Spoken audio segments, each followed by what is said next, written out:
Yeah. Let's go. Cool for us. Because you got numbers for a bargain. Because you was probably on a you probably on a scintillating deal. Yeah. Coming off that quad injury.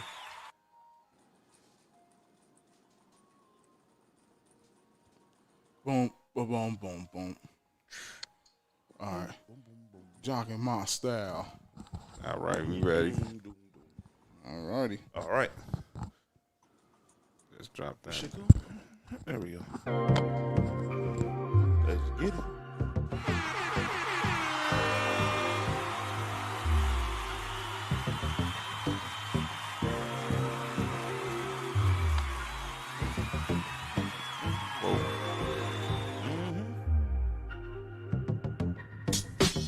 Good evening. It's Tuesday. You know what that is.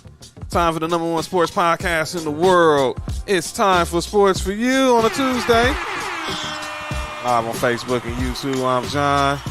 We got Nick Freeze. What it do? We got Mark. Yo, what up? We got the Power Father being ready in the building. And we live on Facebook. And we live on Facebook and YouTube tonight on this final Tuesday edition of in August of Sports for You, episode 64. Make sure you follow us on the socials. Like us on Facebook. If you're watching on Facebook, make sure you hit that share button. You're watching on YouTube, hit that share button. Follow us on Instagram, Sports for You Podcast, Townhouse Media Now as well. Download Spotify, Spreaker, Apple Radio, Apple Podcasts, iHeartRadio, Google, Amazon Music, Stitcher, and Verbal.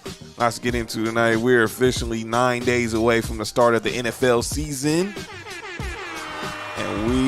And the countdown is going. We're officially into the start of college football season. We had week 0 last Saturday, but we officially get the start of the college football season this week, especially Saturday. We're the first Saturday of the college football season, so wow. Yeah, I understand that either. Who's the head coach? The guy who likes to bite kneecaps, Dan Campbell.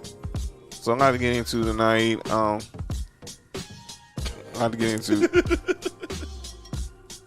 don't understand the dude. Dude's weird. Yeah, he's definitely different. I swear the dude looks like Jeff Bridges and Big Lebowski, but that's just me. Not to get into tonight is we're going to talk some sports. A lot of NFL to talk about, maybe a little NBA, but more so heavy NFL. College football is now into the heart of football season now. The rosters are set. Final 53 were made official today. All teams are now down to 53 players to get ready for week 1 in a couple of weeks. So let's start up with a couple of stories in the NFL front. Let's start first off with the story on Deshaun Watson. There's been a lot of rumor and innuendo about Deshaun Watson's future. Now there's talk about over the weekend Charles Robinson, great reporter for Yahoo Sports, broke this story that the Dolphins could be the front runners to acquire the Houston Texans quarterback, who we all know is battling some legal issues right now. Brian Flores, the head coach, he addressed the issue. He said that he's only worried about players who are currently on the Miami Dolphins roster. But we'll see. St. Kinsey said, I've been waiting for this day. I've been bored since being quarantined. I feel you, bro. So the rumors came out today about Deshaun Watson could be headed to Miami eventually, but he said that Tua is his quarterback. But I still think we don't believe you. You need more people.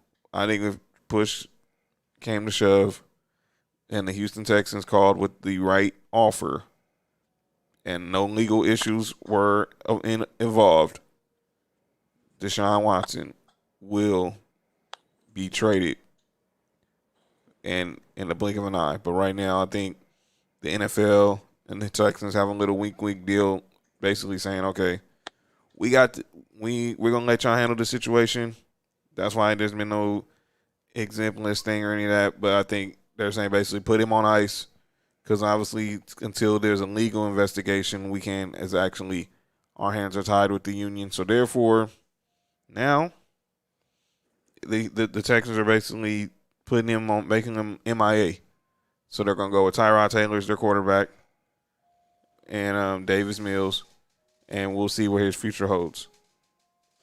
When it's all said and done, what happens with Deshaun Watson, gentlemen? I'll start with you, Nick. What happens with Deshaun Watson when it's all said and done? I think no matter what happens, he's most definitely done with the Texans. He was done with the Texans beforehand, before all this stuff and these accusations even appeared. And you remember when that first happened, we were like, well, you shouldn't have signed the contract. Before this past season that just happened, the Texans have been a very, very, very dysfunctional franchise. That is so true. Under Bill O'Brien. He should have known everything was out of whack when they traded DeAndre Hopkins. If there weren't any red flags beforehand, that most definitely should have been the main one. And I think did he sign the contract before or after that happened? He signed the contract right before the start of last season. Mm-hmm. That was 6 months after DeAndre Hopkins was traded to Arizona. So, look, this dude's an idiot. Look, the Texans, they've been dysfunctional. Bill O'Brien has his claim to fame is yelling at Tom Brady. Pretty much. You know, he didn't do that good of a job at Penn State. He goes to the Texans, and the Texans just hire anybody. I mean, I think the Texans' best coach they've had is Gary Kubiak.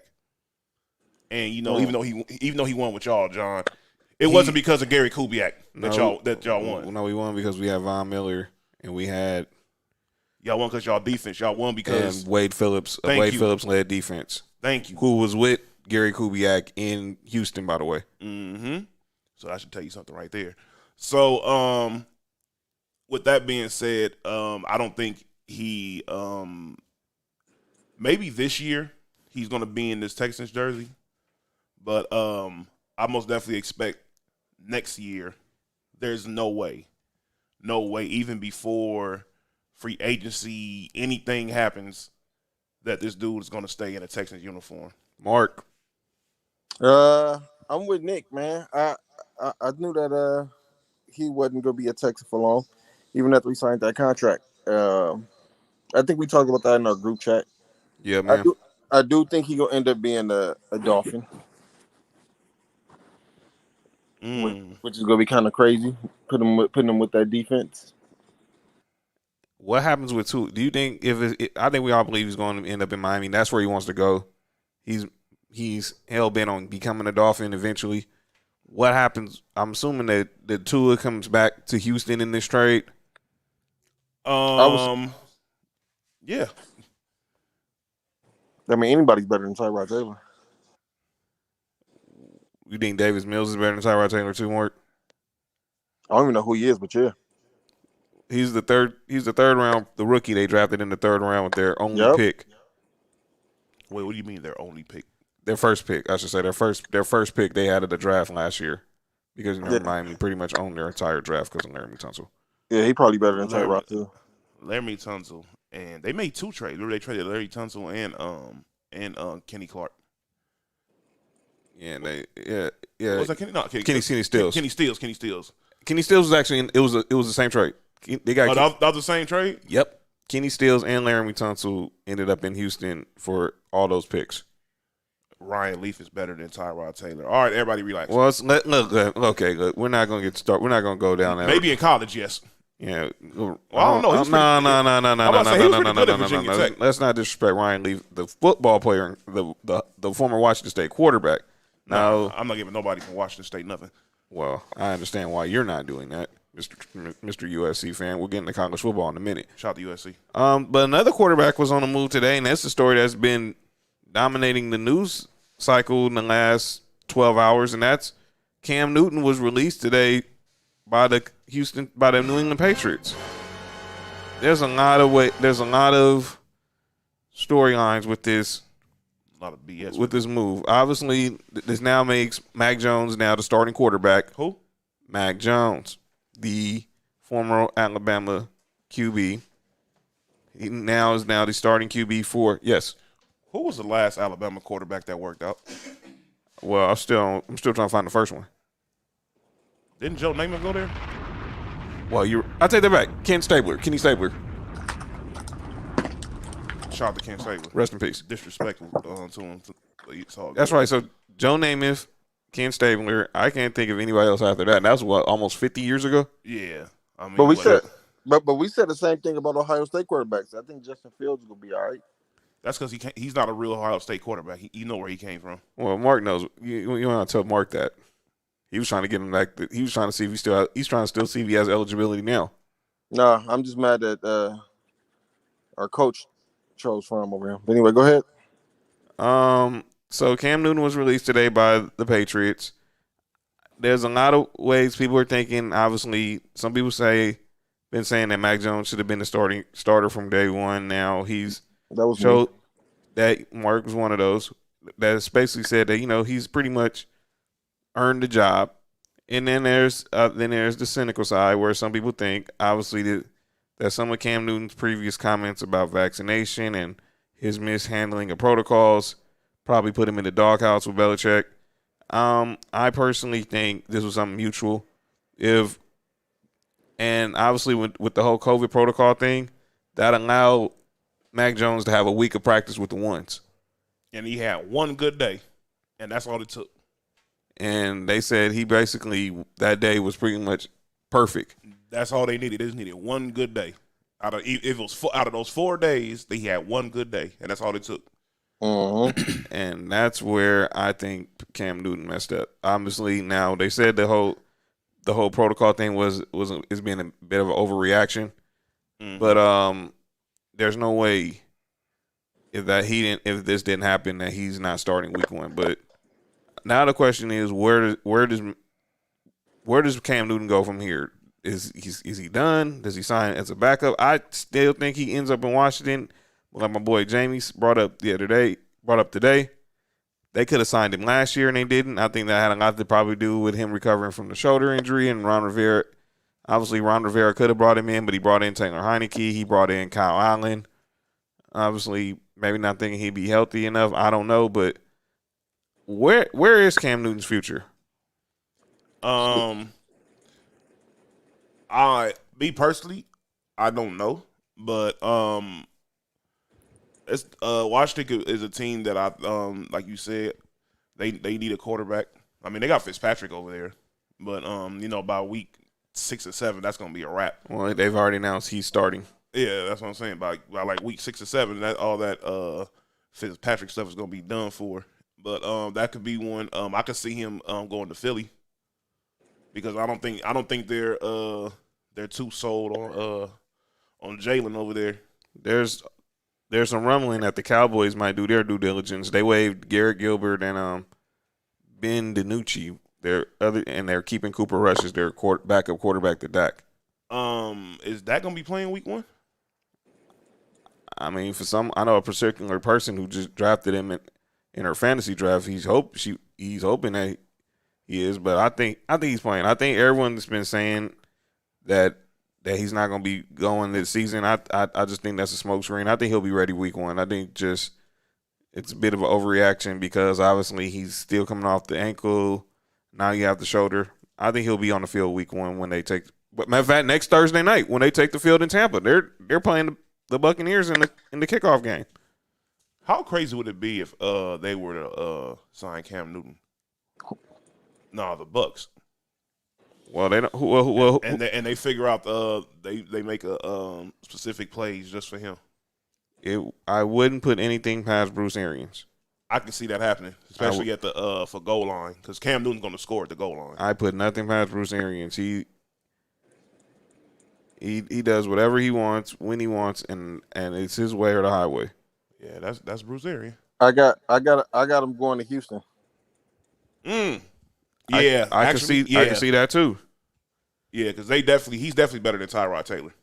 I have one that's might be a little out of pocket, but I just think maybe just because of the situation, why not Baltimore?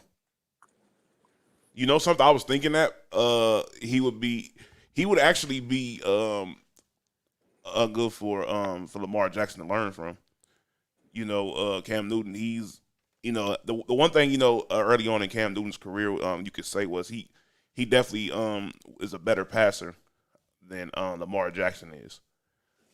I can most definitely say that. And Lamar Jackson needs to learn how to just not rely on his athleticism all the time. And you know, because it's gonna be times in your throughout the season where your athleticism is not gonna work. There's athletic defenses out here that's gonna be able to move to make sure that you don't go outside the pocket, and you're gonna eventually gonna have to just throw the football. Right.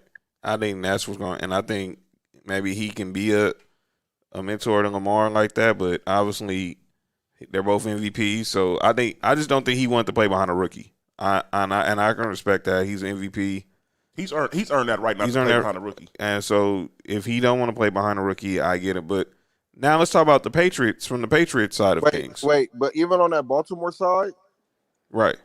I can see him going to Baltimore because everybody in New England said he was a great teammate. So yeah. I think he would fit right into that locker room, even if he don't start. Like y'all was saying, he give the leadership and the mentorship to Lamar. But I just think that whole team, though, I think that'd be a good fit for him too, honestly. And I'm just thinking at the system. Obviously, the fact they run pretty much a similar system. Lamar's not the most accurate quarterback. Like not total. Not like New England. No. I mean. Something like he did, maybe like, you know, played in Carolina and around Rivera. You know, I just thought about right now. What's that? Imagine there's going to be if he goes over there, and they run a play where they could basically run like a jet sweep option with Lamar and Cam Newton. Whoa! And basically, yeah, Lamar's coming off is the one that would be crazy. And you have two options of throwing the ball if you run that kind of system. Exactly. That's crazy. And the way they run the ball too, that's what I'm saying. When Cam Newton, when it comes to like the goal line, Cam Newton is most definitely he's athletic enough and he's a big enough quarterback to the point where he can score.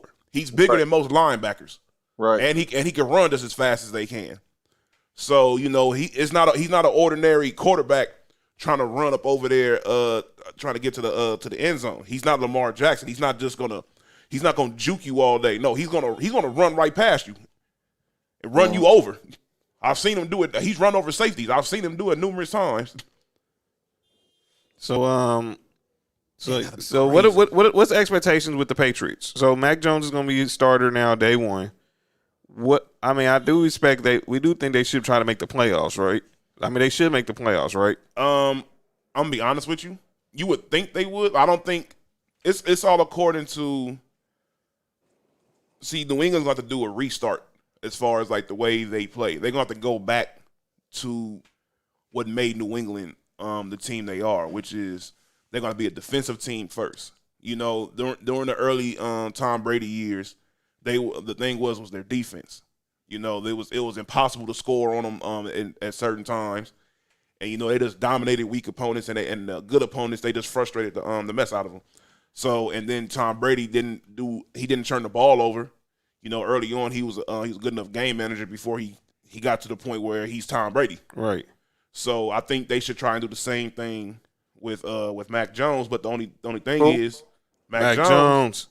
But I think the problem is that. Remember the running backs that Tom Brady had early on? Yeah, like Kevin Falk. He had Corey Dillon. God, I still that trade really. Yeah. So you know you're gonna have to they're gonna have to put an emphasis on the running game and defense early on. You know, unless they really believe that Mac Jones can be the quarterback that can just throw the football out there. But I think that what they should do. This is me personally. From a coach's perspective, what I think they would do. Right. Until they feel comfortable enough with Mac Jones just throwing the football with no problem, they're going to be defense, run the ball, play action. They that's probably the big reason why they have what's the name? Jonnu Smith and Hunter Henry over there. Yeah. They're going to be passing the ball to their tight ends a lot. Who's up over there at receiver? They have Nelson Aguilar, Kendrick Bourne. So they have speedsters. They got Bourne's kind of like he's like a possession receiver. So, got a speedster and a possession receiver. He got a little bit of speed on him too, but he's not fast like Nelson Aguilar is. But, and that all works into the play action. So, I feel as long as he doesn't like turn the ball over or try to do too much. Right. And just play the hand that you were dealt, I think they should be possibly about I give them like about 8-9, which would be very good for them. That's very good for their future. What do you think, Mark? How many wins for the Patriots with Mac Jones? I think that what they won 7 last year. I don't think they win much more than that. I think Mac Jones actually takes the pressure off of even signing all that this big free agency. Because I think that takes the expectations off of what you can do. I still think they finish behind if everything is healthy, if everybody stay healthy, which is not, but I think they still finish behind us in Miami. Okay. So Mac Jones, by the way, since this news broke, he's now jumped to second according to Vegas for odds for Offensive Rookie of the Year. Why? And his jersey has sold out of the pro shop at the Patriots team store. At the Patriots team store, that jersey is officially sold out. New England likes their quarterbacks. Let's just be real. Especially their Well, they like Cam Newton. Yeah, except for Scott Zolak. Yeah. Y'all want to talk about that now? Y'all want to say that for calling out names? We can talk about that right now. All right, so Scott Zolak, who's a former quarterback for the Patriots, he was the backup to Drew Bledsoe and Tom Brady. I think it's Drew Bledsoe. But he also played for the Jets, I think. Mr. Irrelevant. He's the radio analyst for the Patriots radio network. Mm-hmm. He came out last week and said that the reason Cam Newton seems to sometimes lose focus, he needs to turn off the rap music. What? Oh, he said. Oh, I know where he was going with that one. Oh, wow. I can't really go too in depth about that on this show, but I know where he was going with that one. Yeah, now he's apologized, but let me be perfectly clear. I don't like Scott Zolak. I never have. I think he's a horrible analyst. He puts the home in Homer. Oh yeah, he makes Homer Simpson look.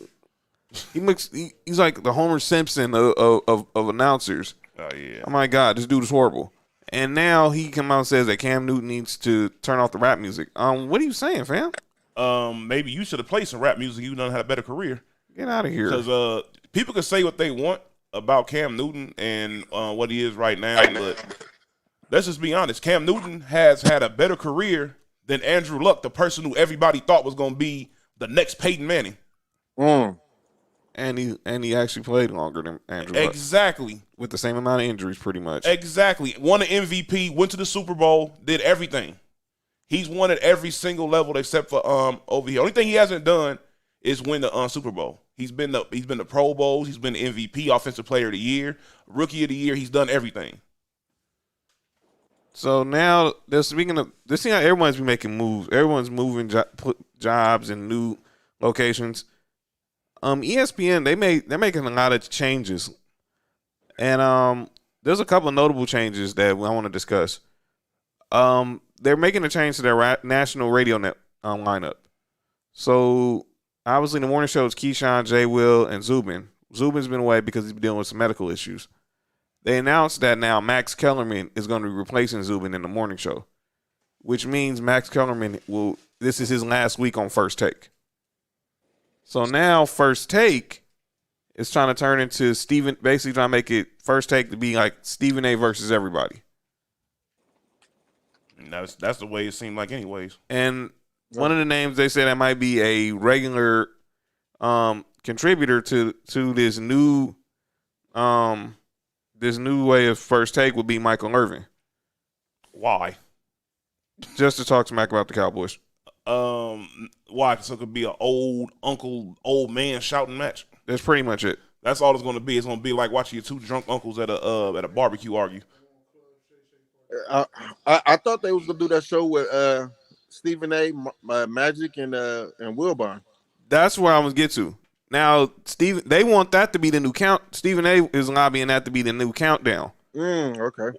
Him, Magic Johnson and Michael Wilbon be the new hosts of Countdown, which means by Jay Williams, by Jalen Rose, and whoever the host was is going to replace Maria Taylor. I don't know about Magic.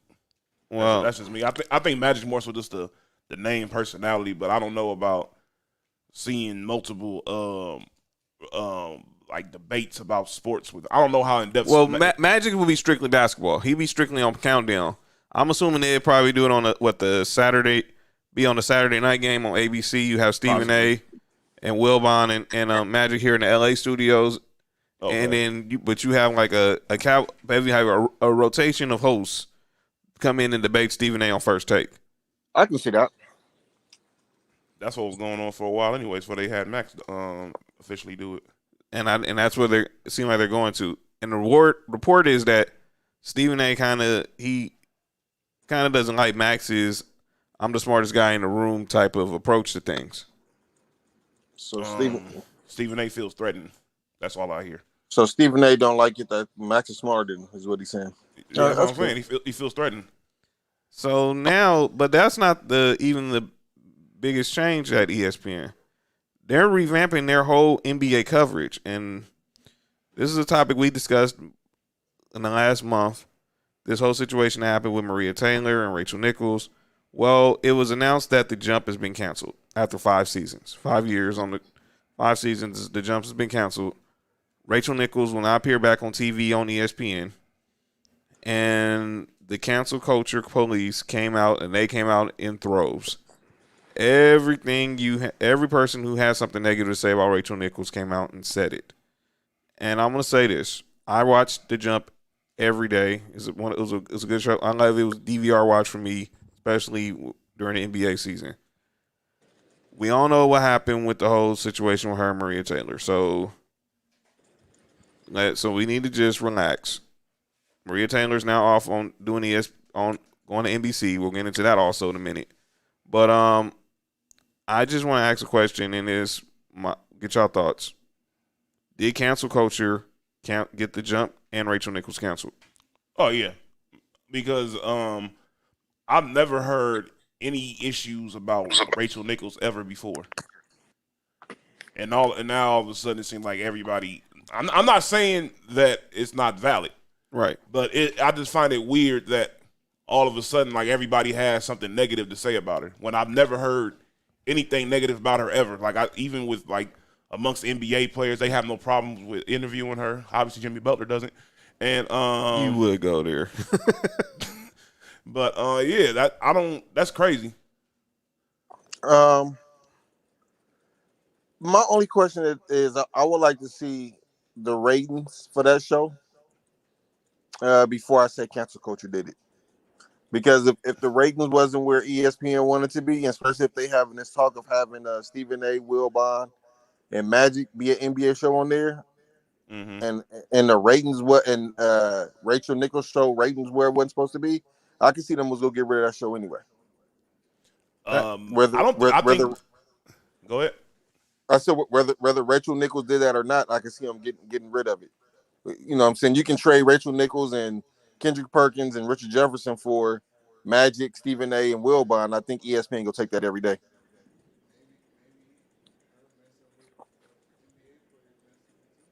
That could be it too. That could be part of it. Oh, definitely. That's probably just a rule for the women. I'm gonna be honest with you. That's probably just a rule they have for the women. You know how the good old boys club is. Oh, of course. They never fail. Especially when it's their one of their I'll leave that alone. But like I said, so now speaking of Maria Taylor, it was announced that she is going to be now part of Sunday Night Football. And I don't know if y'all saw there was a picture that floated around social media on Sunday. NBC had the Browns-Falcons preseason finale on, and there's a picture of her standing next to Drew Brees, saying she's ready to be a rookie again. Now the question, and I had always thought about this. She was very critical of Drew Brees with his anti-kneeling stance, and I've just been wondering, how was that going to happen? How were they going to interact with each other? Well, seems like they're interacting fine. And now she's going to be in studio. They're gonna be in the same studio together, and she's now gonna be on Football Night in America. Drew Brees is gonna be on Football Night in America on the desk, but it's gonna. I guess it worked. I guess she got what she wanted. She didn't get the money she wanted, but she got a job on the number one show in America. Yep. There you go. That's all that matters. She got what she wanted. Another player who's talking about moving. Let's talk a little NBA because this news is coming out today, and then we'll get into the football. Benjamin Simmons, Ben Simmons. We are about a month away from training camps opening in the NBA, and one Ben Simmons told the Philadelphia 76ers he does not want to be back. He does not plan on reporting to camp, and he has officially demanded a trade.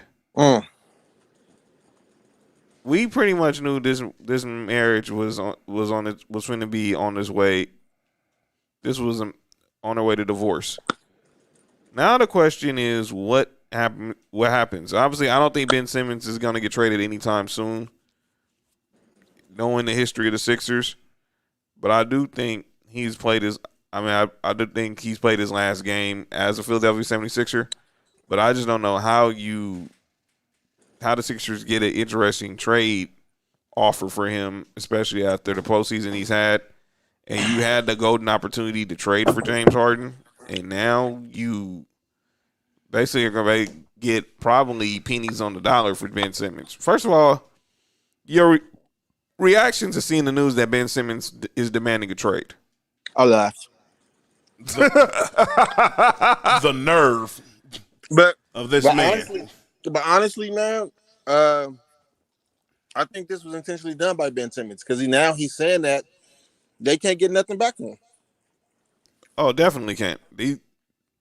He learned. I mean, who was his agent? Yeah, that's Rich Paul, ain't it? Yeah, exactly. They did the same situation with Anthony Davis. Once they made it public that he wants out, now the report is that Ben Simmons only wants to play in the state of California. Now, there are 4 teams in the state of California. The Los Angeles Lakers, which I don't see happening because they just traded for Russell Westbrook. And they just brought back Rajon Rondo on the veterans minimum deal. And by the way, the Lakers will be a discussion later on a certain player who's no longer there. But I'll say that for calling out names. There's the Los Angeles Clippers, who obviously just re-signed Kawhi Leonard. They traded Patrick Beverley to Memphis, who's now in Minnesota, to get Eric Bledsoe. They just re-signed Reggie Jackson. There's the Sacramento Kings, who have De'Aaron Fox. They have Tyrese Halliburton. They just drafted Davion Mitchell. And then there's the Golden State Warriors, which is where he's probably going to end up going. The Golden State Warriors. When it's all said and done, gentlemen, where will Ben Simmons be? I think opening night he's still in the Sixers uniform, whether he likes it or not. But when it's all said and done, where's Ben Simmons by All-Star weekend? Philadelphia. Yep. So you think this trade is going to last probably to next offseason? Yep. Yeah, pretty much. I think what teams go offer Philly not is gonna be enough for him. Wow. If Golden State offers Andrew Wiggins and first round picks and a couple of picks, would you accept that? Andrew Wiggins and a couple of first round picks for Ben Simmons. So with this whole trusted process thing that been started 10 years ago? Yeah. About 8 years ago. What you have remaining from that is one pick. As Joel Embiid, am I correct? Yep. Yeah. Nah, I don't know. I mean, I don't see Wiggins being a factor in Philly. They have Tobias Harris there. Mm-hmm. I don't. I don't see Philly taking that. Yeah, I think they will have What to if throw in. Draymond Green? I think you can't make that trade if you don't get Draymond Green back. Yeah, you have to get Draymond Green back because it'll be a similar type of player. And I was saying that's too much redundance with them two on the floor because obviously Draymond's not the best shooter, and we all know Ben Simmons can't shoot a lick. Or refuses to. I don't know. I mean, everyone's posting these videos of him and Rondo, working out here in LA, but I don't. Man, Rondo don't even hit threes like that during the season. I mean, don't miss me, please. I just think Ben Simmons needed a change of scenery. I think that's all it is. Yeah. I just think they both just need, they just need a clean breakup and just move on. Oh wow! So I'm looking at the comments. I see some of my talking heads and ESPN already putting them past Buffalo. Wow! So I'm off in the house. So let's talk about some more. Let's see where we go. Let's go.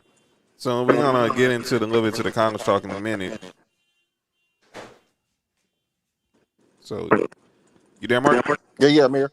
Okay, so we good. There we go. Okay, so let's talk a little college football. So we're gonna get ready. The college football season is opening this weekend. So the college football season starting this weekend, and now obviously it really started last week. We had the week 0. You had teams like UCLA playing Hawaii. You had Illinois versus with Nebraska, but now all the heavy hitters are playing this weekend, like Knicks, USC Trojans, March, Georgia Bulldogs. I mean, my Tennessee Volunteers, we play on Thursday. We open up with Bowling Green. That's the first game on the SEC network this season. So, your expectations for this year's college season, gentlemen. Let's start with you, Nick. Obviously, with your let's start with Mark. Now, let me go first because obviously I'm the team that has the lowest expectations. Yeah. With Tennessee, obviously we had a little situation where we got caught up, with a little investigation with the NCAA because obviously they were handing out, I guess, the 2021 version of a Happy Meal. Because they was handing out these new Happy Meals were basically where they were putting money in McDonald's bags to recruits and players. I'm like, okay, here we go.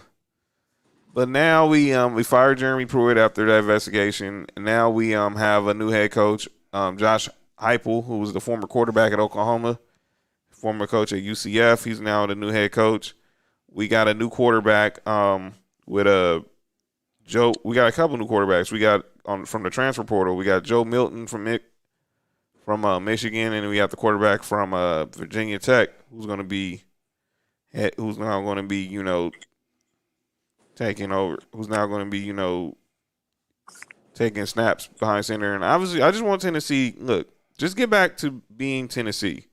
We've been irrelevant a pretty long time, and it's time to get back to getting back to the days where we were a like a blue blood in SEC football. Stop it. But now being basically the laughingstock of the SEC, looking like we're just totally living on the land of irrelevancy. It's time for Tennessee to get back going. Okay, Nick Freeze, let's talk about your USC Trojans. Obviously, Keaton Slovis is a Heisman candidate. Obviously, the Pac-12, you got this alliance thing going on with the ACC and the Big 12. What are your expectations? What are the expectations for SC this year? Me personally, I want SC to finish in the top 10 this year. I'm not expecting us to go to number 1 to be a top 3 team. I don't expect us to go to make it to the playoffs. I expect us to get a very, very good bowl game. That's pretty much it. But I want them to use this season to build on to next season. So I want us to have a good year this year so that next year will be the year where, all right, Now we finish in the top 10. Now we get some. We're going to get good recruits again. We're starting to get these good players back again. Even though we could have had some way better ones. We'll talk about that later. By the way, Shayna just in the comments, get rid of Clay Helton. That's a start. What are your thoughts on Clay Helton? If this was like 2005, he would be a great coach. But I think his style is USC's problem is that they're still stuck on this old USC way of playing, this old quote unquote tradition way of playing. Student body right, student body left. Yeah, and let's just be honest, the game has changed. USC has failed to realize that you need a quarterback with some type of athleticism. There's nothing wrong with getting these dudes from Bakersfield and Rancho Cucamonga and all that in Orange County to be your quarterbacks, but you may need you a couple of dudes from different areas to be a quarterback, or with different levels of athleticism. That, like you said, student body left, student body right. That's over with. USC needs to get back to the old ways of. We get back to defense. When USC's defense is usually good, the team is usually good. So we need to get back to that. We need to get back to running the ball. We need to get back to, we need to get back to USC football without it being USC football, if that makes sense. Kids say I need some Rough Riders. Pause. I kind of agree, but the thing is, we end up getting good players at at every other position. But it seems like the quarterback position has really been our downfall over the past few years, especially a couple years ago when we had to have like about 3 or 4 quarterbacks play, which is the reason why we lost Daniels and Bryce Young. That hurts. Our guy Chris Camillo said he liked our conversation about Rachel Nichols. He said Ben Simmons is in no position to make demands, and he asked Draymond or Clay. For what? For what? I mean, it gotta be. I'm gonna ask him with that. Chris, you gotta be specific. What do you mean, Draymond? Or I'm assuming you mean no matter what the answer. I'm picking Klay Thompson. Well, Clay's gonna. I don't think Clay's. Wait. That's you saying trade him? No, they're not trading Klay Thompson. Well, let me also say this: Klay Thompson's not gonna be ready till, even if he was on the trade block, he's not gonna be ready till Christmas Day. That's cool. So he won't make his NBA debut. Imagine, I want to see him open tonight versus the Lakers. That ain't happening. No, he won't be ready till Christmas when they play Phoenix, which is gonna be a pretty good game, by the way. So, what are your expectations for them in the Pac-12? The thing that makes me mad about USC every year is that we do good and then we lose like a random game and it throws the whole season off. I don't need those random losses this year. I expect us to be most definitely at the very least fighting. Not even just fighting, winning the Pac-12. I expect that most definitely, but it's not gonna be easy because for some apparent reason we keep losing to Oregon. Which is very upsetting. I don't know what it is, but Oregon or sometimes it's Oregon or like a Washington or Washington State or something, or somebody randomly always beats us. And we don't need that to happen this year. We need to go ahead and just take the division over because it's gonna be something going on next year. Final thing, I'm gonna hand over to Mark and talk about Georgia. What does Clay Helton have to do to save his job? Do everything I just said. If he can. Look, if he wins the Pac-12 and if we finish, I think finna keep his job. If we finish in the top 12, he should be good. But I don't know. It's all according to you never know. There may be somebody that becomes one of these NFL offensive coordinators is very good. May want to go ahead and be a coach somewhere and end up going to college. It happens all the time. Final question to Mark, and then to Mark. Do you have a coach in mind that you would want to see come to SC? He coaches in Jacksonville. Yeah, that would be the guy. And it's crazy because I don't like Urban Meyer as a coach, but one thing I can say that Urban Meyer does is he is going to get your team to the championship, whether it's legal or illegal. He's going to get your team to a championship. Ask Florida. Ask Ohio State. He took Ohio State and built them up when they were down bad. Utah. Yeah, I say, yep, Utah as well. He built them up to something. Everywhere he goes is most definitely an upgrade for the team. Jeez. But yeah, that would be the one person I would most definitely wouldn't mind as being our head coach. All right, Mark. Your Georgia Bulldogs. Y'all ranked. Y'all obviously.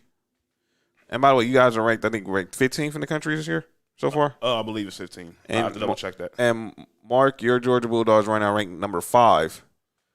What are the expectations this year? Obviously, Alabama's still the reigning champs. Obviously, LSU's going to try to have a bounce back year. And you guys, obviously, JT Daniels. What is it going to take for your Georgia Bulldogs to finally get back to the promised land? Probably a comment real quick from Kenzie before Mark speaks. SC kind of reminds me of the Mitch and Jim Lakers, just trying to run the team off of where USC, and it's not like that anymore. Wow. Basically saying living off their legacy. They are. Go ahead, Mark. JT Daniels, man, our defense is really solid. So I feel comfortable with that. I want to see how JT Daniels look, man, and this offense, man. Last year, I think what was missing is Paul's the deep ball and the passing game, a solid passing game. And y'all have that. We have that now. So our toughest game this year is gonna be Saturday. And who do y'all play, by the way, for those who don't know? Clemson. Saturday night football, the first game of the year, Georgia Clemson. And that's in that's in Atlanta, right? Mm-hmm. Is that? Yeah. No. No. It's in Clemson. Oh, wow. Y'all go to Death Valley? Yeah. Hey, you know what's funny? Yeah. Both their quarterbacks from California. Go ahead and continue. So we definitely will talk about that. Hold on. But I don't know what that's going on. We got a little technical difficulties. Technical difficulty, everybody. Yeah, there we go. Let's go ahead, Mark. If we can beat Clemson, I can see us going undefeated until we get to the SEC championship. Dude, I mean, what has been your personally your thoughts on Kirby Smart as a head coach? I think, and as much as I like Rick, I think it's a slight upgrade from Rick. But he still haven't got us over that hump. Like, we need to get over that hump of beating Alabama. I feel like we can beat Alabama, we'll win a championship eventually. I agree. That's like our boogeyman. That's the SEC boogeyman. Yeah, that's the end of. the college football boogeyman. Yeah, you gotta tell me twice if we play them guys as well. And that's the good thing about us this year. We don't play LSU or Alabama. Oh yeah, that'll be a good setup for y'all if y'all get on a good run. Yeah. All right. But even if we lose to Clemson, I think we can still win out and have a good year. I have to agree. So let's make some predictions, gentlemen. Let's start with the Heisman. I have the odds here for this year's Heisman Trophy. Who is the front runners, and we're also going to predict who we think is going to make it to the college football playoff and who wins it all this year, and then we'll obviously revisit this at the end of the season. So I'm going to first do with the Heisman. The West Coast takes over the Heisman votes. Yeah. So Spencer Rattler, the quarterback from Oklahoma, he's the front runner right now at plus 500. Mm-hmm. You got your boy JT Daniels, along with Bryce Young, both at plus 900 from the quarterback from Alabama. Both of them should have been at USC. Both former modern-day quarterbacks. Yes. C.J. Stroud, the quarterback from Ohio State, he's at plus 1,100. Sam Howell, the quarterback from North Carolina, along with Matt Corral, the quarterback from Ole Miss, and DJ Uiagalelei, the quarterback for Clemson, are plus 1,200. You got Keaton Slovis, SC's quarterback, plus 2,000. Bijan Robinson, Miami quarterback De'Aaron King, all right, plus 2,200. Emory Jones from Florida, plus 2,500. Breece Hall, the running back from Iowa State, along with Garrett Mertz from Wisconsin, plus 2,800. Brock Purdy, who's the quarterback from Iowa State, along with Jaden Daniels, the quarterback from Arizona State, and Cincinnati quarterback Desmond Ridder, are at plus 3,300. Now, here's a fact. I found this out over the weekend. Mm-hmm. We have not had the favorite to win the Heisman in the preseason. The preseason favorite to win the Heisman has not won in the last 7 years. The last guy who opened the season as the favorite to win the Heisman Trophy, which was Marcus Mariota in 2014, was the last favorite to win the Heisman, and he was the preseason favorite. The last 7 years, the preseason favorite has not won, including last year where Devontae Smith wasn't even on the board. Mm-hmm. So based off those odds I've given you guys, and from our friends in Vegas, who do you guys have winning the Heisman Trophy? I'm biased. So you're going JT Daniels. Yeah. I think I'm going JT Daniels as well, and I'm being biased as well. Yeah, because he was at SC first. So JT. Yep. So Mark and Nick both have JT Daniels. Hey, but you know something though? If Bama goes undefeated, Well, you just basically don't be surprised. Well, you just segued to the person I'm picking. I'm picking Bryce Young. Yeah, I wouldn't be surprised. I remember I was showing Byron some of his highlights in high school, and he was like, "Man, this dude is like his passing is next level." Yeah, I got Bryce Young winning the Heisman this year. All right, gentlemen, let's pick our college football playoff. Okay. So I'm gonna go. I think Alabama comes out the SEC. I think Ohio State comes out the Big Ten. Clemson's gonna come out the ACC. And now the fourth spot, is he gonna come out the Big 12 or the Pac-12? For my team's benefit, I hope it's the Pac-12, but I honestly think it's gonna be Oklahoma. And that's what I had. So my four are Alabama, Clemson, Ohio State, and Oklahoma, Alabama, Clemson, Ohio State. And I have Is there a scenario where Georgia can still make it even if they were to lose to what you call it Nope. Alabama? Nope. If they lose to Clemson and Alabama, no. I think the Clemson game is pretty much must win for Georgia Saturday. Yeah. Okay. No, yeah, And that's not gonna be an easy game to win either. and I have Alabama winning it all. And obviously this is subject to change because we don't know if these are gonna be the four teams that make it. Yeah, because I just looked at Georgia's schedule, and for the next 4 games, it's easy street. That's what I said, dog. Like we play Florida. Florida's always play us tough.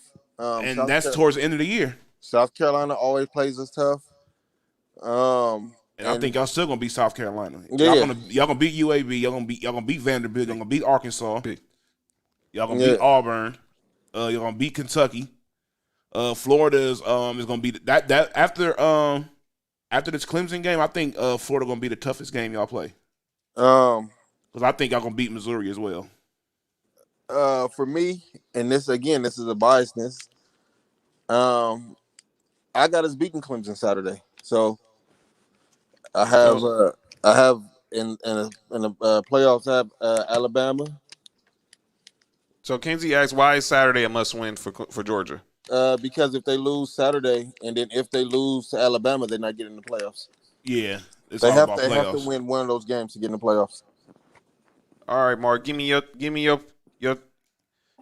college football playoff. Obviously, subject to change at the end of the season. Alabama, Georgia, Clemson, and Ohio State. Alabama, Georgia, and obviously, I think I know who you're picking. Yeah. And you're picking Georgia to win it all. Yep. All right, Nick. I got Alabama, Oklahoma, Clemson, and Ohio State. I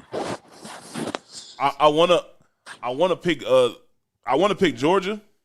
I think, but I got Georgia right there at 5. I think there's some type of scenario that can happen. So you say Georgia can get in. I think that most definitely happens. So you say you got Alabama, Clemson. Who else? Alabama, Clemson, Ohio State, and Oklahoma. Okay, so we got the same 4. So we got the same 4. And who do you got winning? Right? Who do you got winning? Obviously, pending on if this is the final 4. I I'm gonna be honest with you. I think in that 4 teams, I think it may end up going down to Alabama and Oklahoma. I have a funny feeling that Oklahoma doesn't figure out a way to shoot themselves in the foot this year, like they usually do every year. When do we see a college football playoff that's going to be, What, 8 teams? yeah, anything more than 4? It should be very soon, in my opinion. I don't think this four teams is. It's one of those situations like how I just said. Like, there's no reason why. Let's say, for example, Georgia ends up only having 1 loss, and it's to Alabama. There's no reason why they should just be ousted of this out of this tournament because they lost to Alabama. Mark, when do you think we're going to get 4 teams? We more than 4 teams? The next 2 or 3 years. How much is this whole super conference thing going to play a part in it? My question now, because obviously That's where I think that's another reason why I think it may. with this alliance, and Yeah. obviously with Oklahoma and Texas heading to the SEC, they're going to try to get there after this season, to be honest. But I think Oklahoma should have stayed where they were at. Me personally, I understand why they're going, but I think their chances of getting farther into the playoffs hurts them a lot going to the SEC. I think they're stupid I think both of them are out of their mind to go to the SEC. But Yeah, I don't get it. I mean, they saw. I guess it's they More saw. money. Yeah, that's pretty much it. It's a money grab. And obviously with Texas, the craziest part is you have your own network. Why do you need it? You don't need to join the SEC. they sure don't. They literally have they're one of the more storied teams in college. So you're going there now. Obviously, you already were competing with Texas A&M when they were in the Big 12. Now you're going to compete with them in the SECs. Tell Sark right now, you really don't want to go head up in the recruiting trail with Jimbo Fisher. No. And that's exactly where you're heading. You're heading towards a showdown in recruiting with Jimbo Fisher. And Jimbo Fisher, if you go look at what he did at Florida State, you look at his time as Saban's lead assistant at LSU, he's going to win. Yeah. This isn't SC. This isn't Washington. No. You're not an assistant under Saban's staff anymore. You're now going to stop with the big dogs now. And I hope you know what you're getting yourself into, knowing that you're going to have to face, obviously, the greatest coach of all time. And by the way, no Saban assistant has defeated him ever. Ever. I mean, what Saban assistant has had a team as good as Alabama? The closest one is Kirby Smart. Kirby Smart was probably the only one that came close because that was just off one. I mean, sorry, my bad, Mark. One fluke play at the end. Yeah, that was. Yeah, we should have won that championship. Yeah, I have to agree with that one. Yeah, that was yours for the kill. It was yours for the taking. But yeah, I think this college football season is going to be very interesting. Obviously, with the NIL rules, and obviously players are getting money. Everybody's going to have a lot. There's going to be a lot going on in the world of college football. Do you think the players get money is going to affect their play? I doubt it. I think it's good. I doubt it. I think it'll motivate them more. Okay. Because I saw today. I don't know if y'all saw Quinn. Is it Quinn Ewers, the quarterback who's an early enrollee at Ohio State? He just signed a $1.4 million deal, I think, with an autograph company. Mm-hmm. I mean, they can get all this money they want to right now, but at the end of the day, none of this is messing with the NFL money if they're good. That's true. You know, at the end of the day, the goal is to get to the NFL and get the big money. Right. You know, and that's still based off of your production on the field. If you don't show no production on the field, the NFL team's not going to draft you. This is not basketball. This isn't like, oh, well, this guy, we see that he didn't average this much over here, so maybe it may happen if he comes over here to our system. No, it's not one of those things. The NFL, they need to see that you're a good player. That's true. So let's go ahead and get into some speaking of NFL. Let's go ahead and talk some NFL, gentlemen, because we got a lot to talk about. Great segue. Not to get into with the NFL. We're talking about the odds for the college football Heisman. Obviously, I didn't even read those odds, but we picked. Well, obviously, that's all subject to change because obviously one loss could change everything in college football. Yeah, all it takes is one. But the odds are out for who's going to win the Super Bowl, and obviously we're 9 days away from the start of the NFL season. Yes, sir. Do you still think that Michigan losing to Appalachian State is still the most embarrassing loss in college? Yeah. Can you name me one? I have to agree because I seen somewhere online where somebody said that it wasn't that bad. I was like, you're crazy. Can you name me one in the last 15 years that is worse than what happened Michigan losing to Appalachian State? And Michigan was ranked what? They were a top 5 team, if I'm not mistaken. They lost to Appalachian State.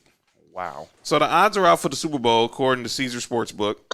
The Chiefs are right now the favorite at plus 500. The reigning Super Bowl champion Tampa Bay Buccaneers are second. Obviously, the favorite to come out the NFC at plus 650. Mark your Buffalo Bills at plus 1,200. We got the Rams, the Packers, the Niners, and Baltimore all at plus 1,400. The Browns at plus 1,600. And obviously a lot of long shots from there, 2,500s, 3,000s, 4,000s, 5,000s. By the way, who do we think has the worst odds of winning the Super Bowl? Oh, it has to be the Jets. No. I take that back. Yes, The Houston Texans are plus 25,000. So look, now imagine if somebody bets $100 on them winning. They win $25,000. Woo. By the way, Mark, you weren't too far off on the Jets. They're actually third. They're actually tied with Jacksonville at third worst odds at them and Cincinnati at plus 12,500. That was Nick. That was me. Yeah. I won't ever say that team name. Right. Oh, yeah. And Detroit is second worst at plus 20,000. But obviously that's because Detroit sucks. But the Houston Texans are, of course, have the worst odds of winning the Super Bowl at plus 25,000. That's pathetic. Their franchise is pathetic. Yeah, I have to agree. Let's put a bow on the preseason. Obviously, rosters are set. Were you guys happy with winning any of the final cuts your teams made, your final performances in the final preseason game? Any decisions that you still are wondering, okay, what's next? Or are you just ready? Are y'all ready to get ready for week 1? I like I watched all of our preseason games. Even the 49ers game, which everybody, I got hit ups about that for some apparent reason, but I didn't care. It's a preseason game. But I liked what I saw from our defenders. I most definitely say that. I feel a little bit more. I don't want to say confident. I feel a little bit more settled with our defense compared to the last couple of years. I like what I saw from Maury. Excuse me. I already know what we getting from what's his name, from Jonathan Abrams. Jonathan Abrams gives 100%. He's getting better in coverage seems like every single game gets a little bit better in coverage. Not even just every year. I like our corners. I like Arnett and Mullins at corner. I actually like the young dude that we got for at slot for to play nickel over there. He looks pretty cool over there. Go ahead. B, why are you doing this to us? Why are you doing this to us right now? Oh man, yeah. You have to throw the Charger gear on. We talking about the NFL. Producer being ready just walked back into the booth. He already had on He already had on his Chargers long sleeve. Now he came on with the Chargers short sleeves over it. I mean, come on, man. Yeah. Oh, I mean, how disrespectful. But I get it. Let me talk. My Broncos, they made the decision to go with Teddy Bridgewater as their starting QB. We played the Rams in our final preseason game, and then we went ahead and won that. By the way, thank God for preseason's over. I couldn't stomach that game. Oh, be quiet, Kens. I said we're going to Bridgewater. He had a pretty good preseason. And I think it's safe to say that this is Vic Fangio making sure he's trying to save his job. He didn't want to risk it going with the young guy and Drew Lock. I would have went with the young guy. By the way, shout out to Terrell Cheatham. Yeah, that's right. Broncos in the building. I would have went with the younger guy, obviously, to see what we had, and then obviously it's easier to go back to the veteran. Now, I don't know how Drew Lock is going to handle it because I don't think Teddy Bridgewater is barring injury, is not going to take a start. Is not missing a start for the rest of the season. Yeah. He's pretty outside that catastrophic knee injury he had with Minnesota. He's been pretty much a durable quarterback. And I can see you making a change. it's possible, but I think Vic Fangio, he knows he's where I think he knows he's on borrowed time. I said it last week when we did our AFC NFC preview. He wasn't hired by this general manager. This quarterback wasn't drafted by this general manager. I think they're both going to be gone. I think we're going to have a new quarterback. We're going to have a new OC. I think the only person who's probably safe is probably our OC, Pat Shermer. Probably our O-line coach, Mike Munchak, the former Oiler Hall of Famer. I just think, we got a lot. We got work to do here in the Mile High City. We got work to do in Broncos country. Mark, what was your final takeaway for your Bills, man? I still don't like our second cornerback. Hopefully we can start Taron Johnson instead of Levi Wallace. But I'm happy to see what our receivers is looking like, man. I said it last year. I said it when I said it, everybody laughed. And I'm gonna say it again this year. We got the best receiver core in football. Yeah, I have to agree. I just want to see our pass. Hopefully, with our two rookies, our pass rush can get a little bit better. Other than that, man, I mean, I just want to build on what we did last year, man. Only way is getting to the Super Bowl this year. So, okay. So another thing I want to talk about last night is this they revealed it was we recapped top 100, and obviously they finally recapped the top 10, and I think we got a lot to say about this list. The top 10 went like this. Mark, your quarterback, Josh Allen, was number 10, up 77 spots from 87 last year. TJ Watt, number 9, up 16 spots from 25 to 9, from 25. DeAndre Hopkins stayed in the same spot he was last year. He was 8 last year. He was 8 this year. Tom Brady was up 7 spots. He was 14 last year. He was number 7 this year. The number 1 receiver in the NFL, according to the players, is Devontae Adams. He was 57 last year. He was number 6 this year. So let's go to the top 5. Travis Kelce is the number 1 tight end. He was 18 last year. He was number 5 this year. The highest ranking for a tight end in NFL 100 history. George Kittle had that title last year at number 7. It should have been Gronk, but the list was made too late. Gronk cracked the top 10 a couple of times on here. Should have cracked top 5. All right. Derrick Henry, number 1 running back. He was 10 last year. He was 4 this year. You had your MVP in Aaron Rodgers, who was 16 last year and 3 this year. That makes no sense, none whatsoever. And then you had Aaron Donald, who was 3 last year and number 2 this year. And then the number 1 player, according to the players, is Patrick Mahomes, who last year was number 4. Gentlemen, have at it. Aaron Rodgers should be number 1. I'm sorry. Aaron Donald should be number 1. Well, we all know that he's the best player in football, but they're not going to vote him number 1. Not every year. He got it one time, and they're not going to do it no more. It should have been Aaron Rodgers. Aaron Rodgers won it. Not even just the fact that he won MVP. He looked like the best quarterback in the league last year. You've seen what, even though Aaron Rodgers is so good. He makes regular players, little receivers look like okay receivers. He makes okay receivers look good. He makes good receivers look great. He makes greats look like Hall of Famers. Mm-hmm. And that's what he does. When you give him a weapon like Devontae Adams, you see what happens. So Aaron Rodgers, I believe. I think the thing about Aaron Rodgers is that I think a lot of people don't like him. And a lot of people, don't get me wrong, a lot of people have this thing where they say, the whole him and Tom Brady thing. Right. That I think that's a big thing that goes against him a lot when people talk about him being the best player in the league or like the best quarterback in the league or something like that. Wow, always say tripping. What'd he say? What'd he say, Mark? I just missed. What'd he say? Aaron Rodgers, the best quarterback of all time. Of what? In Green Bay? Well, for the Packers, yeah. Yeah. For the Packers, yeah, he's better than Brett Favre and Bart Starr. He sure is. Aaron Rodgers is very, very, very, very good. But best quarterback of all time, I can't agree with that. But Tom Brady said, "Yeah, you're tripping, Kenzie." Yeah, Joe Montana said y'all can start that debate at 3 too. By the way, yeah, you really did. Who's number 2? Joe Montana. Okay, yeah. Well, technically, John Elway said you can start that debate at 4, but I digress. Go ahead. I think never mind. I'm not gonna go there. Well, I got Dan Marino as 3, so I'm not mad at that. I got Peyton Manning as 3, and then Dan Marino.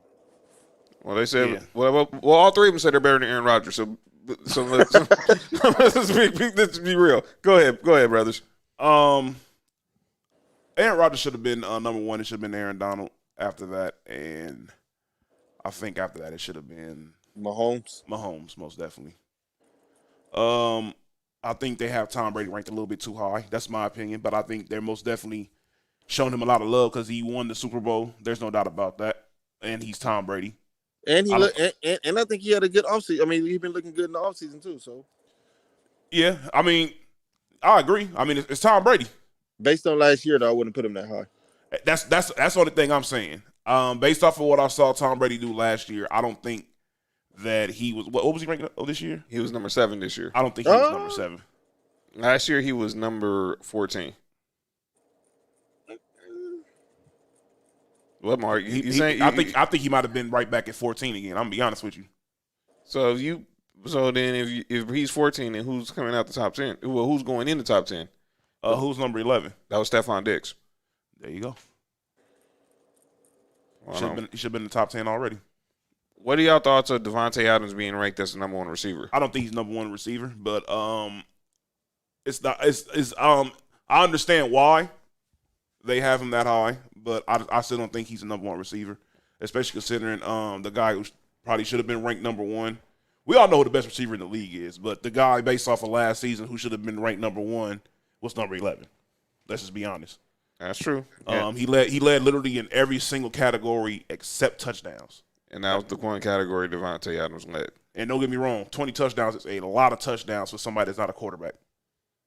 Yeah. I'm not taking anything away from Devontae Adams. But I think if you were to have Stephon Diggs play up over there with Aaron Rodgers, I think it would have been the same effect, if not worse. That's all I have to say about that one. All right, my thoughts on this was, Josh Allen, I probably would have had TJ Watt at number 10. I wouldn't have him in the top 10. I'm going to be honest. I say I understand why for the second straight year DeAndre Hopkins wasn't the number 1 receiver. Remember last year it was Michael Thomas. They had him number 5, which I thought was a joke. But I can see your points about Brady. Obviously, Mrs. Will admit little recency bias because obviously they just won the Super Bowl. Mm-hmm. Look, we can agree, disagree on Travis Kelce. I think he's the best tight end in football. I agree. And look, he had a better year this year. George Kittle was hurt. Obviously, there's only 3 top tier tight ends in the NFL. It's Travis Kelce, it's George Kittle, and it's Darren Waller.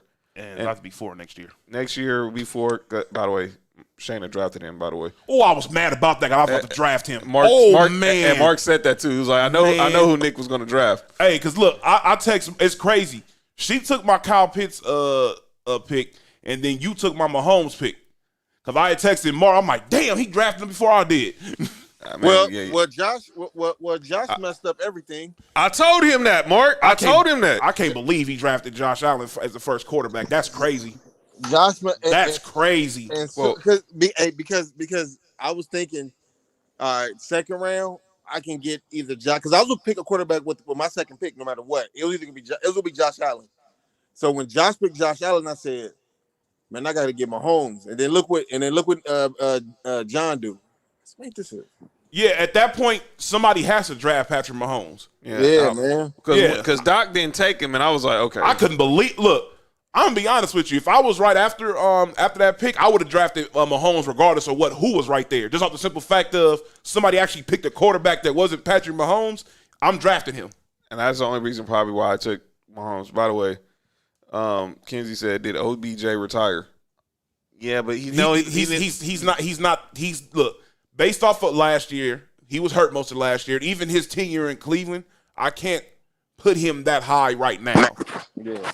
He'll be back in the top if he plays. If he has a true Odell Beckham year, he'll be back in the top 100, and no one will even remember that he wasn't even there because obviously he had a torn ACL last year. He's battled injuries a couple times in Cleveland, even at the end of his tenure with the Giants. So Odell at 100% playing Odell, is he a top 5 receiver? yes, I agree. yes. He might be at number 5 though, because I don't know. There's the receivers in the league now getting kind of crazy. There's a couple of people that might be right there with him that are young.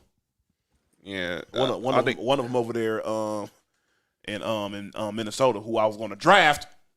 Wow. But we'll definitely obviously next week when we start getting ready for the games for the NFL season, ESPN is releasing their top 100 players, and that's based on future predictions. So we'll get into that next week, though. Let's make our predictions. We've done our offensive predictions, stats predictions. Now we're going to do all the defensive predictions today. Let's recap where we were at from on the offensive side. Now, correct me if I'm wrong on these, but if we not, we can correct them now. Nick, on the passing side, you had that Josh Allen was at the most. Go ahead, Mark. Oh, I didn't say nothing. Okay, so you said that Josh Allen lead the NFL in passing yards. Mm-hmm. Mark, you said Aaron Rodgers. I had Matthew Stafford. On the touchdowns, Nick, you had Aaron Rodgers. Mm-hmm. Mark, you had Brady. I had Patrick Mahomes. Rushing. Now, Nick, you said you had Dalvin Cook leading the league in rushing. Mm-hmm. Mark has Nick Chubb. I had Derrick Henry.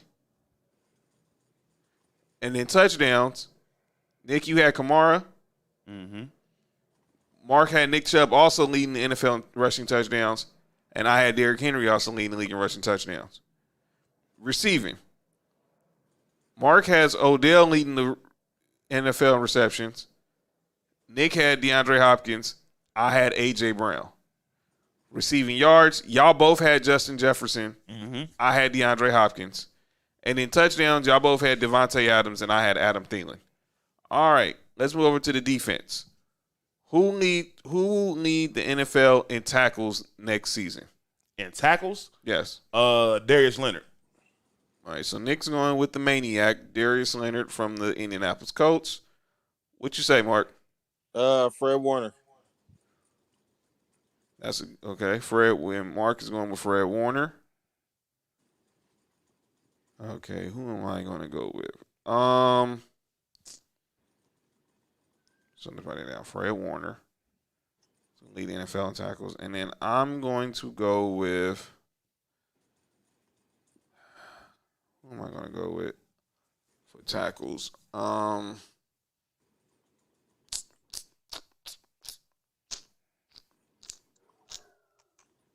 Yeah, I think I mentioned I criticized the dude because I don't think he's better than Bobby Wagner. I probably am gonna go with Fred Warner too. He's all pro. We all picked middle linebacker, by the way, which is crazy. Who leads the NFL in tackles for loss? In TFLs, tackles for loss. I'm gonna go with Devin White. Matter of fact, that's who I wanted to go with for my leading NFL in tackles. It was Devin White. Thank you. I don't think he'll be able to get enough tackles because he got Levante David over there. Good point though. I'm still. But yeah, so Mark's gonna go with Devin White. Who you got, Nick? Tackles for loss. Yes. That's interesting. I think I may go with. Let's go, Doug Peterson. That's an interesting one. Don't tell me Jock Peterson. Come on, dude. Who? The Braves and the Dodgers are playing right now. Uh-oh. Yeah, in fact, Mookie Betts got robbed for a home run. That sucks. He get robbed. You know something? I think I might go. Fred Warner. You going Fred Warner? Yeah. All right. This might be kind of a homer pick. But I'm picking Von Miller. I think he's gonna have a resurrection. He's gonna have, and obviously I was gonna pick Khalil Mack at first too. That's funny. Yeah, I'm still debating about that. I think I might end up changing it. All right, who leads the league in QB sacks? Pause. That's always a toss up every year too. Pause. Ooh, that was bad. I'm gonna go. I'm not gonna go Aaron Donald because he gets triple team. Yeah, I'm not going to win him either. Nah. I'm trying to think. You know something? I'm gonna go with TJ Watt. He hit a home run. Let's go. Great. You going TJ Watt? Yeah, he's going TJ Watt. I'm going got Bud Dupree no more. And I've got Jock Peterson. Oh, stop it. Oh, okay. TJ Watt. You know something? What? I'm going with a wild card. Who's that? It's not really a wild card once I say his name, but I'm going with the guy who won defensive rookie of the year last year. Chase Young. I'm going with Chase Young. Oh. I'm gonna go with Chase Young. Okay, I can see that. I'm gonna go with the wild card. Okay, and I'm gonna go with oh boy. I'm obviously thinking edge rusher. I'm just gonna be a homer again. I'm going with Bradley Chubb. I'm gonna be the homer again. I'm sorry. I'm going Bradley Chubb. So I'm going with Bradley Chubb. I think this will be his breakout year. By the way, him and Von Miller have only played one full season together, which is crazy. Who leads the league in INTs? I think it may be I'm picking Minka Fitzpatrick. Wow, that's an interesting pick. Minka Fitzpatrick, the safety from the Pittsburgh Steelers. He's everywhere on the field. Everywhere. Let me see. Let me think about this. This is about to be crazy. I think he was second last year. I'm gonna go with J.C. Jackson. Yeah, he was second last year from the Patriots. Mm-hmm. You're not going with the person who led it last year, Mr. Howard. No. Well, no, he's not. He's not duplicating that success. I'm gonna go with cornerback. I'm thinking corner. No, I'm not picking for anybody in the comments thinking. No, I'm not picking Patrick Surtain. I'm saving that for next week. Spoiler alert. Cornerback person I think leads the league in interceptions. I'm gonna go. Well, since you brought up Xavier and Howard, I think people are going to test his teammates. So I'm gonna go with Byron Jones. They better not test Byron Jones. I think they're going to because people are going to be scared to throw to Xavier Howard now. So I think they're going to test Byron Jones. I think the reason why he got the many interceptions because they didn't want to test Byron Jones, and that's why Byron Jones is going to show him why he got that many interceptions. I'm going Byron Jones. So we'll keep those in mind for the rest of the season. Going through the season next week, we'll have our first picks of the season. It's going to be interesting to see who wins the championship in the picks this year. But, yeah, that's all our picks. Well, now, gentlemen, it's time for a segment that's often imitated. It's never duplicated. It's Uncle Dolly's favorite segment. It's a segment that where we have to call out people give credit for when they say something good, but we got to call them out when they say something bad. Ladies and gentlemen, it is time for calling out names. And I will open this show up. And let's stick with this theme as we're talking about the top 100 players. I need to call out one Kyle Brandt. I like Kyle Brandt. I like KB, of course, NFL Network, Good Morning Football, one of my favorite shows on TV. But I got to call Kyle Brandt because he was hosting the recap show for the top 100. And he said that the competition committee needs to make sure the ceiling for Aaron Donald in the rankings should never go above the number 5.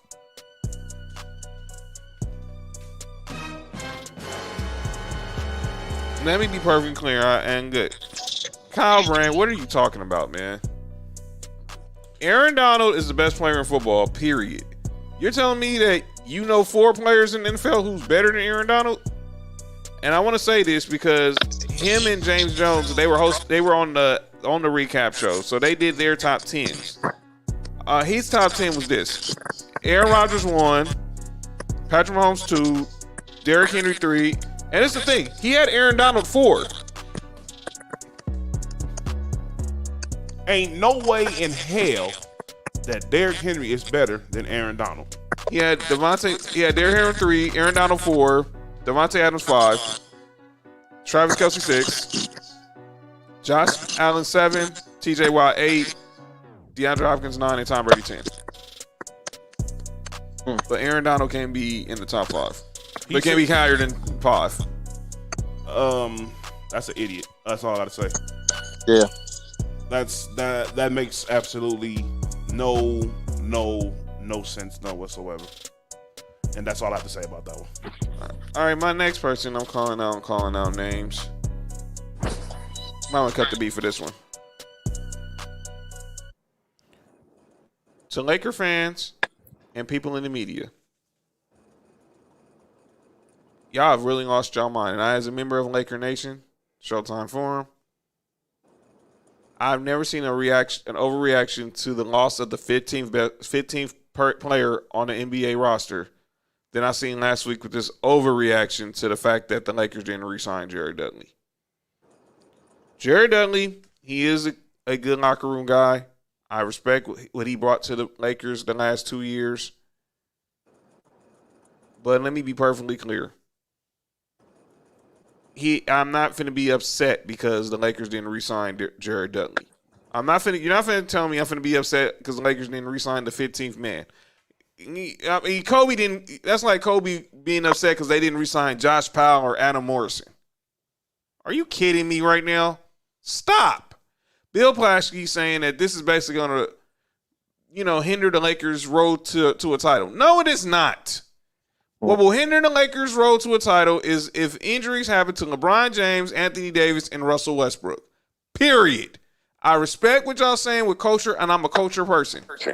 But I'm not finna act like that. You're not finna act like that. Jared Dudley is gonna be the be all end all to the Lakers winning the championship. That deserves for the track me off for this entire talk about him because I can't believe we're having a discussion about the 15th person on the roster. This is absolutely ridiculous. There's only one time where I've seen that a veteran who was good. Well, in this case, this player was good. He wasn't as good as he used to be, but he was a glue guy in the locker room. And when they got rid of him, it really hurt the team. Was the Pacers when they traded away Danny Granger. That's the only time I've seen where a person who isn't like a starter or in the main rotation, when he got traded, it messed the team up. That's the only time I've ever seen that. We're not about to sit here and act like LeBron James and Anthony Davis and Russell Westbrook are not going to win a championship because of no Jared Dudley in the locker room. I will press play. Mark, what you think about this subject, man? I don't know why this is a big deal. Jared Dudley, man, I'm pretty sure the Laker organization, Laker fans, thank you for your time here. You should thank them. You won a ring. Now go on and be assistant coach somewhere. He didn't even do nothing for the Lakers. Like, let's just be in the long. What did he do? Let me be clear, and look, I like Jared Dudley. Obviously we've had a interaction because of Showtime Forum. Some stuff I can say I'm gonna keep it off here. Mm-hmm.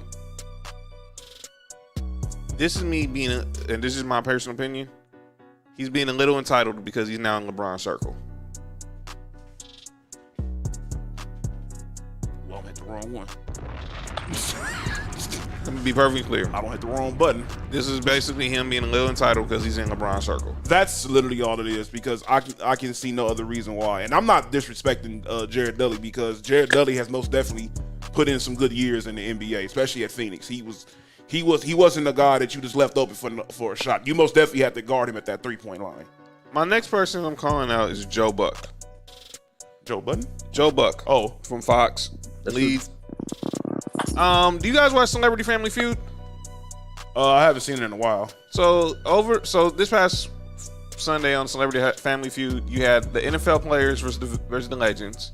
And in another one, you had Joe Buck versus Oliver Hudson, the actor. Obviously, Oliver Hudson and him have a podcast together. Mm-hmm.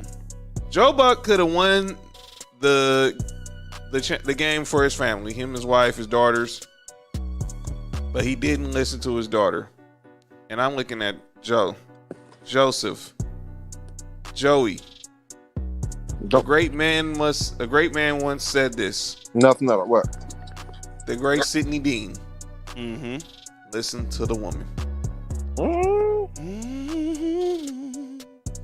If you would have just listened to your 20-year-old daughter, y'all would have won that. Y'all would have won the game, and y'all would have went ahead to win the challenge, to win the money for your charity.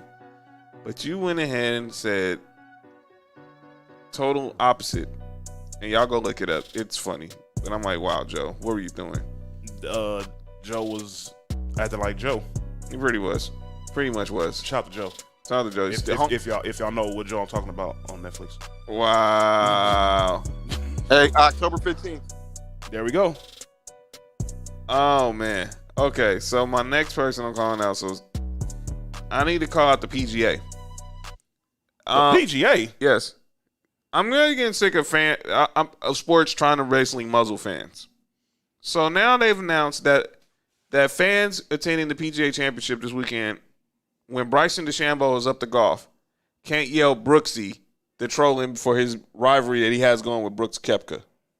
Are you not supposed to talk during golf anyways?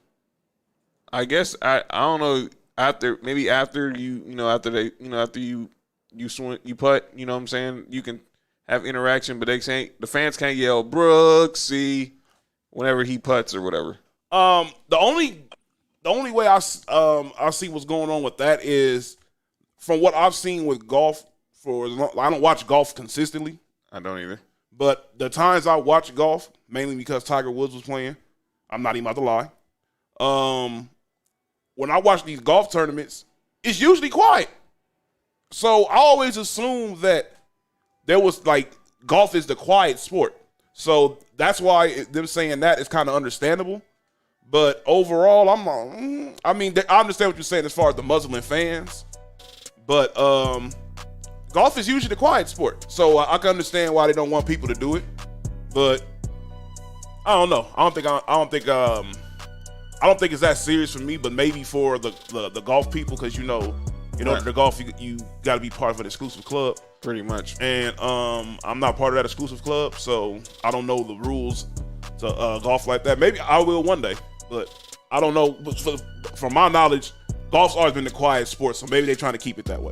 Another one I want to talk about being a fan interaction, this whole situation with the New York Mets. I got called the New York Mets. Like, I've been following this crap with the Mets. It's funny. And Francisco Lindor and Javi Baez. So the fans are booing them because they haven't lived up to expectations. Javi Baez hits a home run all the way probably to Brooklyn. And then he's running around third base, and he gives the fans been giving him the thumbs down, so he gives them the thumbs down too. What's wrong with that? His owner, Steve Cohen. Oh God. Went on Twitter, basically doesn't understand how players cannot hit on a consistent basis, and condemned Javi Baez and Francisco Lindor for chastising the fans. So today they apologized. Why? I wouldn't apologize. I wouldn't apologize for nothing. I have zero clue. I wouldn't apologize for nothing. I wouldn't care what they say. If you can, what's so wrong with me reciprocating the same energy I'm giving? That's what I don't understand, but I digress. I mean, that's crazy. Yeah, y'all should have gave ownership to J-Lo and A-Rod. That's all I'm saying. I found it funny. Especially like that would be like you remember back in the day they'd be like Daryl, when Daryl Strawberry go up over there and then they like he goes up over there and then he gives them a thumbs down or something like that. That's fan interaction. Right. Fan interaction. By the way, that 30 for 30 starts next week. Oh, for real? Oh, that would be dope. The 30 for 30 on the 86 Mets starts next week. Fan interaction, whether it seems like it's negative or bad, as long as it's like nothing that crosses the line, I see nothing wrong with it. There's nothing wrong with the Mets fans booing them because they're not living up to expectations, and there's nothing wrong with them giving them a thumbs down when they do something good. There's nothing wrong with that. But hey, maybe that's just me. What do you think about that, Mark? If I'm the players, I definitely am mad at the owner for like taking that side of it. Yeah. You come to a home game and boo your team. Nah, fam, we're not doing that. And so if I do something good, like he said, you win with us and you lose with us. If you're a fan base. Yeah, at the end of the day, Mets fans, you should just be happy that you still have a team in New York. My last person I'm calling out, and then I hand it over to you guys, is Tony Dungy. And I know Mark was like, Tony Dungy? When I said this in our group chat. Yeah, that was I didn't get that one either. So Adam Schefter reported on yesterday, that the NFL has reached agreements with Fox Bet, MGM, PointBet, WinBet to become approved sportsbook operators for the 2021 NFL season. Tony Dungy, Hall of Famer, old school, tweeted this. I really don't like seeing this, Adam. When I came into the league, the NFL had a stance against gambling. Now it seems like we've accepted it. I realize it's legal now, but we've all seen the damage gambling can do to lives. I do not think we should be promoting it. I love Tony Dungy. He's a man of God, stand up man, leader. I get what you mean now. But let me say this. It's 2021, fam. This isn't the 70s when he was playing with steel curtain. Yes, we know there are some bad things about gambling. There are some bad deals with gambling. However, it's a new day. Gambling is accepted. If you do have a gambling addiction, call 1-800-GAMBLER. But this is going to be part of the culture. It's another revenue stream for the NFL and for all sports now. And there's nothing you can do about it. And I'm done with that. He played during the 70s, right? Yes, he did. You remember if you look at some of the clips of players on the sideline during the 70s, you remember you used to see them smoking cigarettes on the sideline? Yeah. Drinking on the sidelines. They would go in there drinking halftime. And we're not going to talk about the extracurricular activities the Miami Dolphins and the Raiders used to do before the Super Bowls. Don't bring up the White House with Dallas. Debbie did them. Man, I almost said the jar. Can't say up on here. Yeah, there's most definitely been way worse stuff that was probably going on your team, Tony Dungy, especially considering it was the 70s where the time was most definitely different. So I understand I understand where he's coming from. He's coming from a genuine place, but don't go at the NFL or people like that over gambling when one of the NFL's biggest freaking sponsors is an alcohol brand. Pretty much. Mm. Mark, what you think about what Tony Dungy said? I mean, I can get what he's saying, but I'm also like, like you said, man, we this is a new day. This is moving the league forward, and like you said, another form of revenue. So for the league, so it's all good. Mark, you got anybody for calling out names? ESPN. Go ahead, brother. How do you let a fake team full of junior college dropouts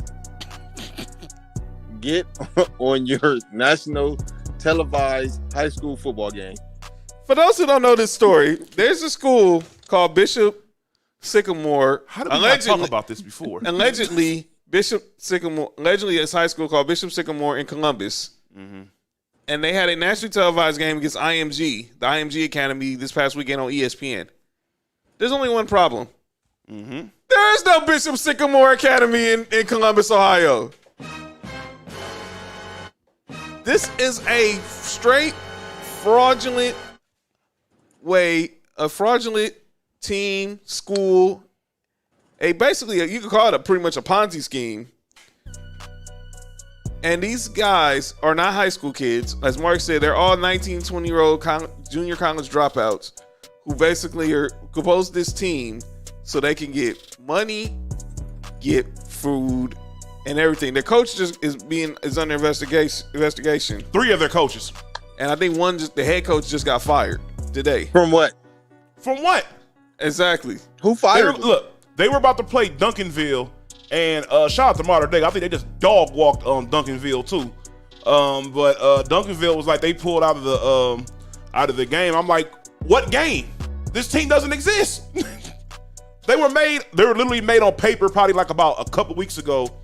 And ESPN, this looks very, very, very, very bad on your behalf because you are the number one everything when it comes to sports. Worldwide leader. Worldwide leader. Probably in the whole galaxy, for all we know. And you let a team that was basically created last week get a nationally televised game. That is crazy. Mark, what was your reaction when you first saw this story, man? Oh, I was laughing. I was like in tears. I think I was laughing for maybe like 20 minutes. Yeah. And then I sent it to you. But the funny part about it is they all junior college dropouts and went out there and got dog walked. Got destroyed. That was the set. They didn't even score. These are grown men. They lost to some kids. That's like us losing to the team that just won the Little League World Series, yo.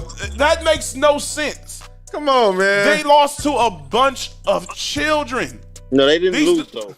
They got this. No, I'm sorry. I said this wrong. Didn't they lose like 50-0 or something? It was.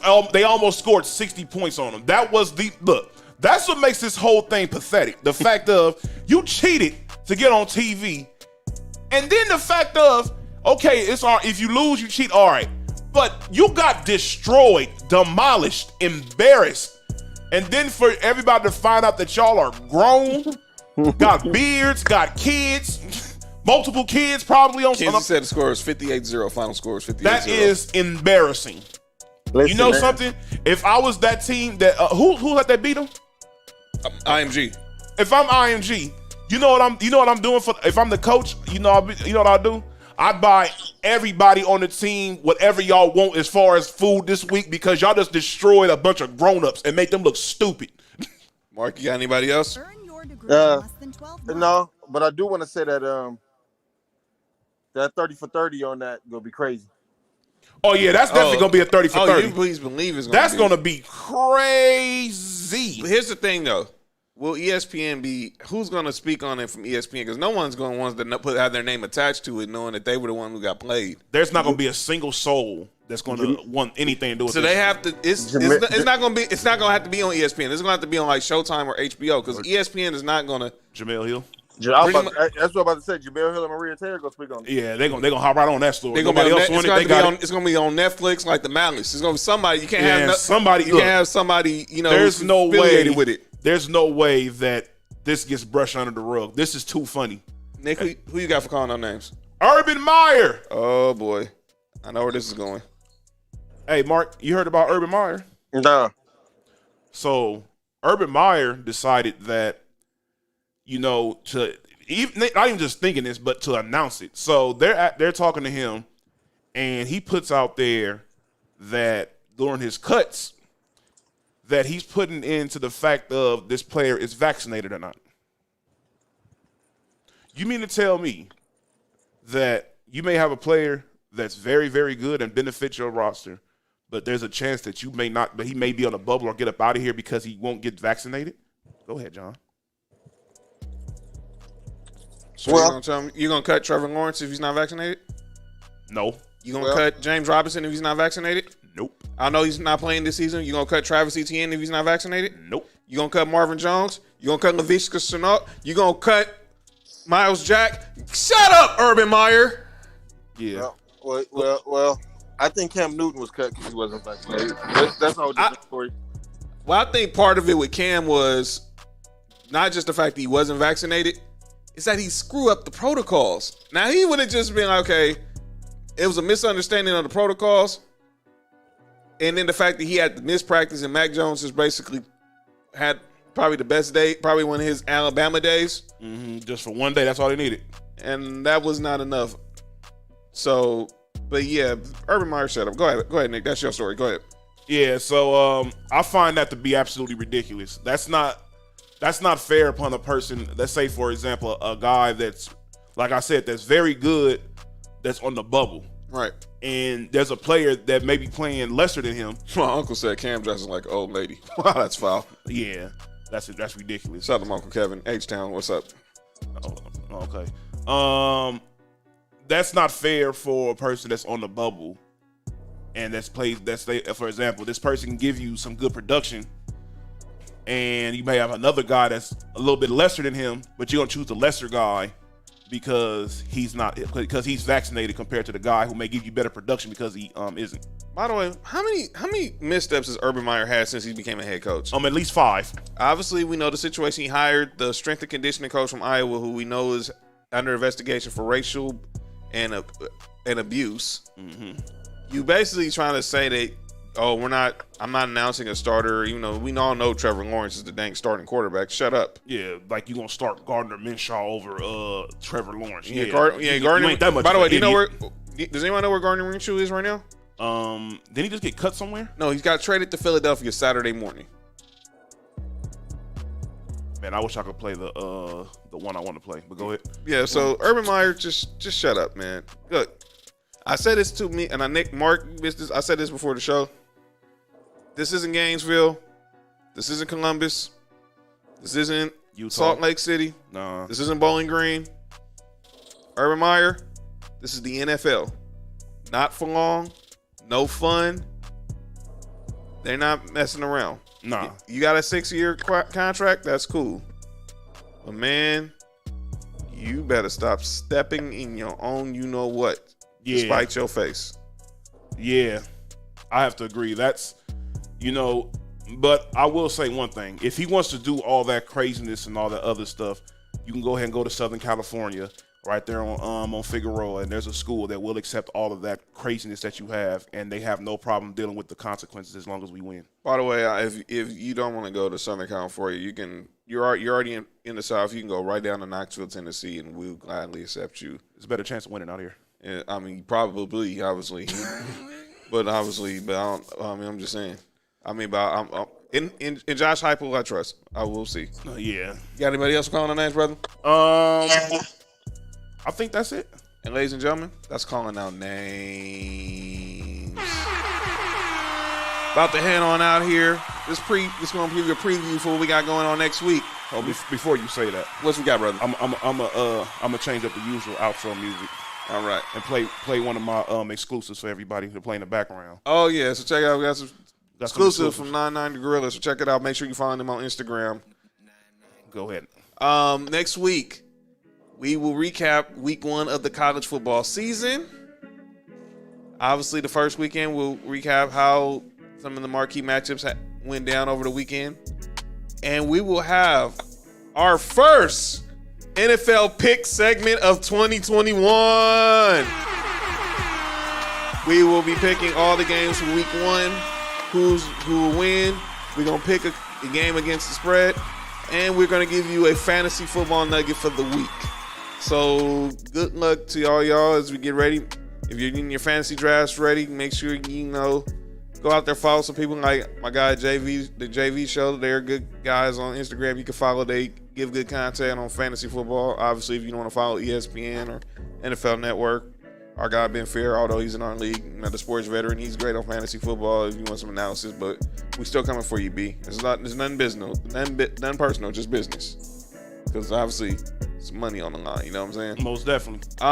So we're gonna talk about that. Well, obviously, we'll recap the first weekend of the college football season. Look ahead to week 2 of the college football season. But definitely next week will be all about week 1 of the NFL season. We're gonna give you our picks for the Super Bowl, our award predictions, and obviously where we think our teams are gonna end the season, and who's gonna make the playoffs, who's gonna be playing at SoFi in February, and who's also going to be hosting that Lombardi Trophy when it's all said and done. Mark will be back in studio next week. We're all going to be here. Producer Ben ready to be back in the building next week. But next week, make sure you're tuning in to the #1 sports podcast in the world. Make sure you like us on Facebook. Subscribe on YouTube, Townhouse Media. Like on Facebook, Sports For You Podcast, Townhouse Media Now. Follow us on Instagram, Sports For You Podcast, Townhouse Media Now. You can follow us all individually on Instagram. Link is in the bio on the Sports For You Instagram page. And obviously, if you can listen on the digital side, download Spotify, Spreaker, Apple Podcasts, iHeartRadio, Google Podcasts, Amazon Music, Stitcher, and Verbal. Next week, Football season is officially here. I cannot wait. So let's go, baby. Get your Omahas ready. Get your cleats. Get your gear. Get your merch. Get your tailgating. Get everything ready, because football is back, and it's back like it's never been gone.